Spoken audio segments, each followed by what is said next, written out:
Of all the great names that have emerged from German football over the years, one stands above them all. World Cup winning captain and manager, Franz Beckenbauer. Two men from the home of beautiful football, Brazil, Ronaldinho and Romario. And Sir Bobby Charlton, legend of England and Manchester United.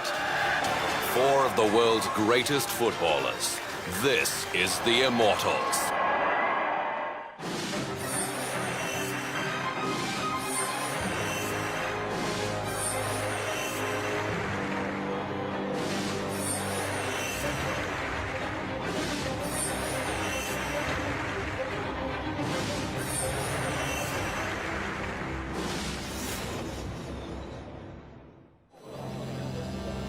Germany is a dominant force in world football, with 4 World Cup wins and 3 Euro titles. And if there is a man who symbolizes it, that man is Franz Beckenbauer.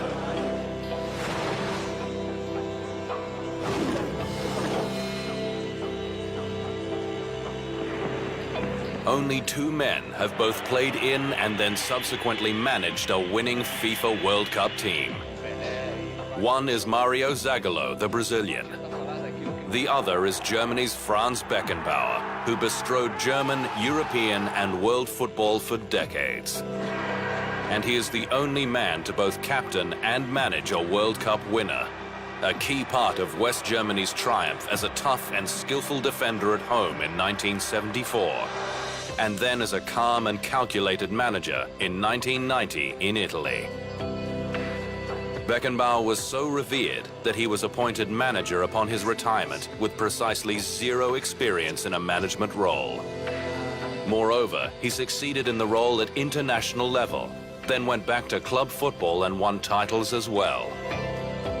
Success followed him from the time he arrived at Bayern Munich as a 14-year-old in that club's youth system. Promotion to the Bundesliga after his first season, then a German Cup title 2 years on, and a Cup Winners' Cup. With Beckenbauer as captain, Bayern won its first Bundesliga title in 1968-69, then 3 more in the next 5 years. As a player, no less a judge than Pelé thought him a superstar. Beckenbauer was one of the best I ever saw play. Originally a midfielder, over time, Beckenbauer drifted into a centre-back role that he redefined. The German figured out that he could attack from that position, one of the first to experiment as such. The libero, they called it, free to set up a team's defence, but also to create and start attacking moves that would lead to goals. In this, Beckenbauer, the constructor, the organiser and the schemer, would change the game of football. Disappointments came along the way. In 1966, West Germany lost the final to England in the World Cup, in which Bobby Charlton, the great English player, overshadowed Beckenbauer. And I was very conscious that being England was really a very big job to do. And I had been told by the manager that whatever happens, I must pick this 17-year-old player and stay with him completely. Don't keep marking him, but don't let him loose, otherwise he'll be dangerous. Beckenbauer, who had been assigned to Charlton, acknowledged in later years that he had fallen short in his task. England beat us in 1966 because Bobby Charlton was just a bit better than me. In the 1970 World Cup, West Germany fell just short again, this time against Italy in a momentous semi-final that went to extra time, the Italians winning 4-3 to eliminate Beckenbauer's team. It was a game famous for Beckenbauer continuing to play with a dislocated shoulder after he was brought down in a dangerous tackle, the Germans having used their allowance of 2 substitutions, and the Kaiser needing to play with his arm in a sling. Hence, when West Germany hosted the World Cup in 1974, the nation having won the European title 2 years earlier, Franz Beckenbauer and his team were on a mission to go one better. Still to come on the Immortals, the rise and fall of the Kaiser.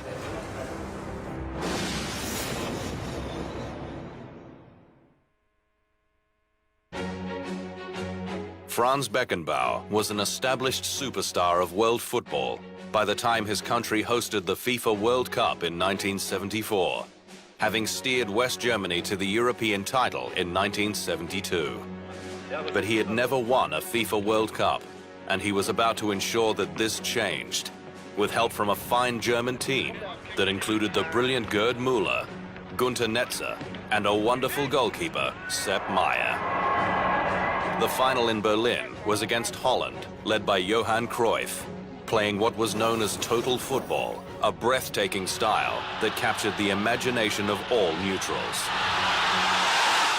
When Holland won a penalty and scored before West Germany had even touched the football, the signs were not good.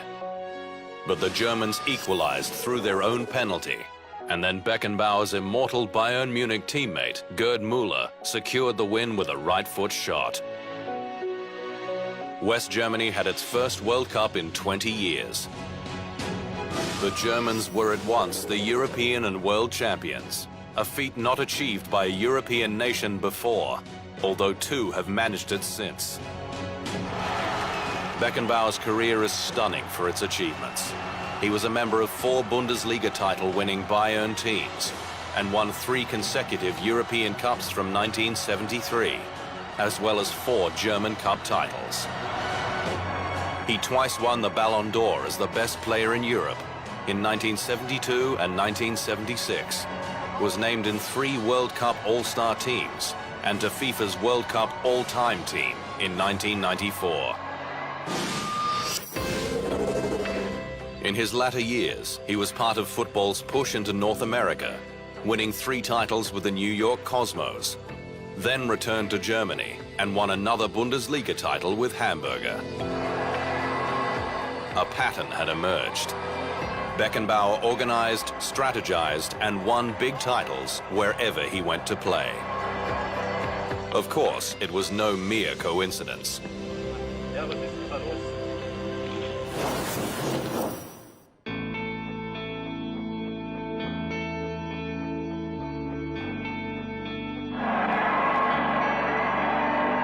Germany's successful bid for the hosting of the 2006 FIFA World Cup was a triumph for Franz Beckenbauer and a now unified country.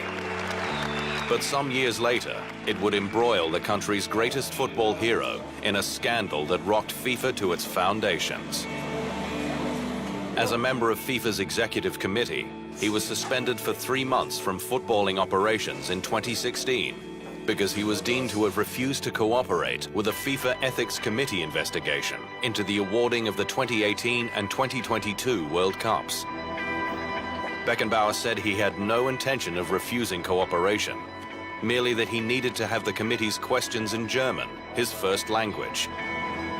But there was a scandal brewing over payments made to FIFA for hosting rights of the world's biggest football tournament over the years, with the likes of Sepp Blatter, president of FIFA, and former French great Michel Platini also implicated, as some of the sport's heroes were hauled into the mire. I have just got the announcement that I am suspended for 90 days. I do not know why. Maybe someone will explain this or inform me in writing. I have checked the date because I have thought it was the 1st of April. This would be an April Fool's joke. Ultimately, a string of FIFA officials were arrested, many of them issuing guilty pleas, and football was badly damaged by the affair. As for Beckenbauer, he was made to pay a fine of 7,000 Swiss francs and given a warning. He is one of the biggest names tainted by the investigation, which also saw his friend Sepp Blatter banned for 6 years. The people are elected into FIFA through their own football associations in their country. So the question, to a certain extent, is about control. How do we control what happens there? I think the current structure can't work. It's too difficult and too problematic.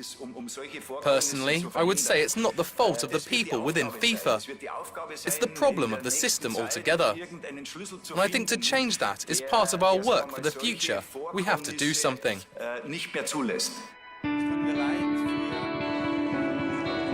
Investigations into the bidding process for the 2006 World Cup are ongoing. In the end, Beckenbauer acknowledged an irregularity in the process run by his German organizing committee, which had paid more than €6 million to a third party to help buy the votes of 4 executive committee members from Asia. I, as president of the then organizing committee, bear the responsibility of this mistake. Franz Beckenbauer's reputation as an administrator was tarnished by the affair. But his reputation as a player and manager cannot be downgraded. By any measure, he is an immortal of football. Up next on the Immortals, 2 magicians from the home of beautiful football, Ronaldinho and Romario.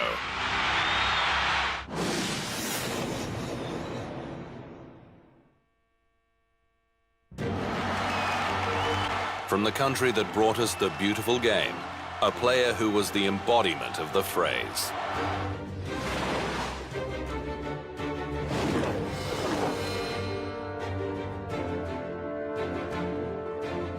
Ronaldo de Assis Moreira, better known as Ronaldinho, was at the peak of his powers, the best footballer in the world. His star burned out relatively quickly, but it shone a light on the game for a few years that can hardly have been matched through history. He was FIFA's World Player of the Year twice, in 2004 and 2005, and was an integral part of Brazil's World Cup victory in 2002, when he formed a lethal combination with the other members of the R family, Ronaldo and Rivaldo. Ronaldinho, who had adopted the name to distinguish himself from Ronaldo upon arrival to the Brazilian national team, did everything with a trademark smile and the tied-back hair. He never carried the weight of the world on his shoulders, and his wizardry with the football, the step-overs and the patented flip-flap, or elastico, made him world famous. Ronaldinho at the moment would have to be the best player in the world, the most exciting, the most lethal, the most watchable. He brings you onto his seat. He's got some wonderful skills, and he's an array of talent. And any player like that, can win a game. He doesn't win the game on his own, but he does make a difference. Only a handful of men have won more than one World Player of the Year award, with Ronaldinho sitting alongside Lionel Messi, Cristiano Ronaldo, Zinedine Zidane, and Ronaldo in that honored company. I feel these are really good times for me. Last season was really good, and the team received a lot of awards. Well, the team and also some players. We had a good season. I'm very happy to be at this level. Ronaldinho played 33 times for his country and extended the factory line of Brazilian geniuses that began with Pelé and Garrincha, all the way to the modern-day hero, Neymar Jr. Neymar is a phenomenon. Brazil's biggest football idol. He's a great friend of mine and one of the best players in the world. I think one day he will become the best in the world. It's a source of pride to witness a Brazilian making history. Before, they had here Romário, Ronaldo, Rivaldo. They left the doors open for me, and I was able to do my part. I left the door open for Neymar, and now I can see him doing so well. And most certainly, he will leave the door open so another Brazilian can come here.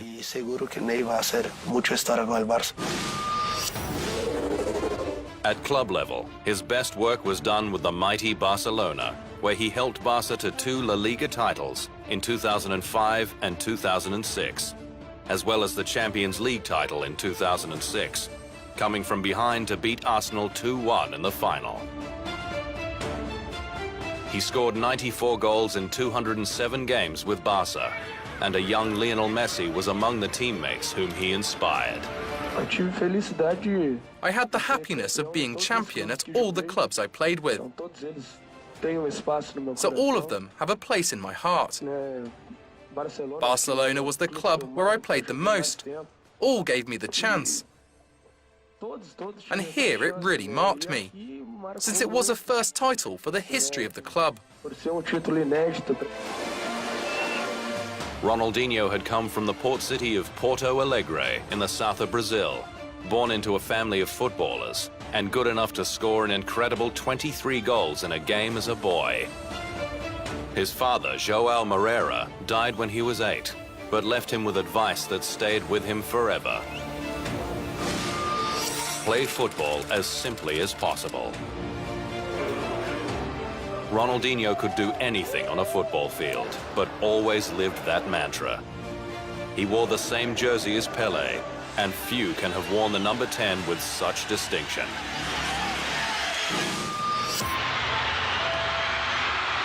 Pure strikers are like gold in football, and Brazil had one of the best ever.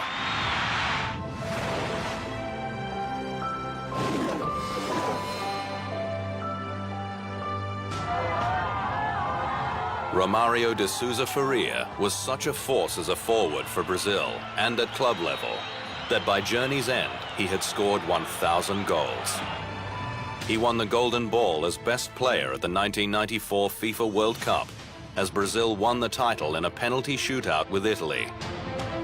The same year he was FIFA World Player of the Year.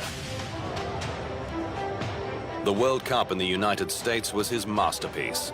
He scored against the Netherlands in a quarter-final, managed Brazil's only goal in the 1-0 semi-final win over Sweden, and in the penalty shootout that decided the final against Italy, a shootout famous for Roberto Baggio's miss for the Italians. His 5 goals for the tournament led the Brazilians and gave his country its first World Cup win in 24 years since the Pelé era.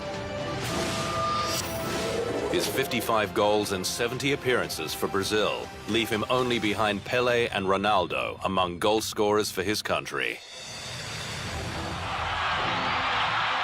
He was also a superstar at club level, winning 3 Dutch titles in 5 years with PSV Eindhoven, a La Liga title with Barcelona, and a Brazilian title with Vasco da Gama, the club where he started as a young boy in Rio de Janeiro. Romário always thought of himself as the chosen one. He was not bothered by false modesty. When I was born, the man in the sky pointed to me and said, "That's the guy." His ability to poach and seize on opportunities was legendary, and no less a judge than Johan Cruyff, his longtime coach at Barcelona, called him a genius in the goal area. All of which was emphasized in 2007, when the Brazilian scored his 1,000th goal in all games. According to the records, only the immortal Pelé precedes him in this feat. And while FIFA's statistics only record goals in official games, there were wild scenes when Romário reached the landmark on May 20, 2007. Fittingly, it came at Vasco da Gama's São Janeiro Stadium. A penalty cheekily chipped into the right corner during a win over Sport Recife, and celebrated so long by the spectators that the match was held up for 16 minutes. Romário was 41 and in the last phase of his magnificent career. I dedicate this goal to all the people who helped me and who were always by my side, like my parents, my children, and all of you. The Brazilian Football Confederation and the government of Rio de Janeiro State presented him with a special Brazilian jersey with the number 1,000. There are things in life that last forever. To me, and also to the soccer world. This landmark is already history. Beyond football, Romário moved into politics. Always outspoken, he is a strong campaigner against corruption in the game. And most of all, an unforgettable figure in world football. Still to come on the Immortals, one of England's finest, Sir Bobby Charlton.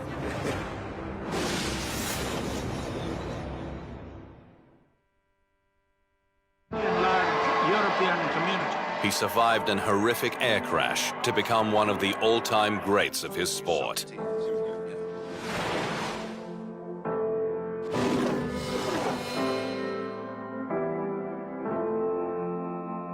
Bobby Charlton was just 20 when the Munich air disaster claimed the lives of 23 people, including 8 of his Manchester United teammates.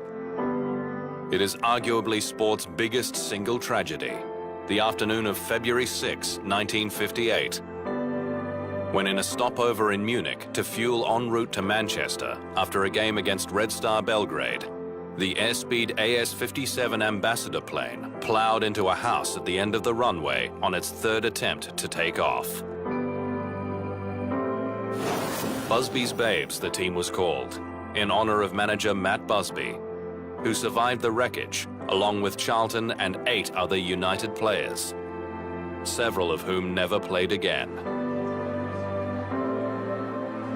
Charlton, who suffered a cut to the head, was able to help goalkeeper Harry Gregg assist the injured and dying in the awful moments after the plane broke up. But Manchester United were at the forefront of football in Europe. It was very, very important that Matt Busby came and he said that we will be a force in Europe very soon. And it turned out to be the case. We were coming back from European match, and in Munich we had some problems with the aeroplane, and we had a terrible accident for which a lot of really great soccer players were unfortunately part of. Matt Busby regathered his team and by 1968 pulled off a coup when United won the European Cup, beating Portugal's Benfica at Wembley 4-1. And now England's record-breaking scorer Bobby Charlton is to break the stalemate. A high pass from Sadler, and Bobby's head snicks it home. United was the first English team to toast European success, and Charlton was at the forefront, scoring twice in the final. And it's number 2 for Bobby Charlton.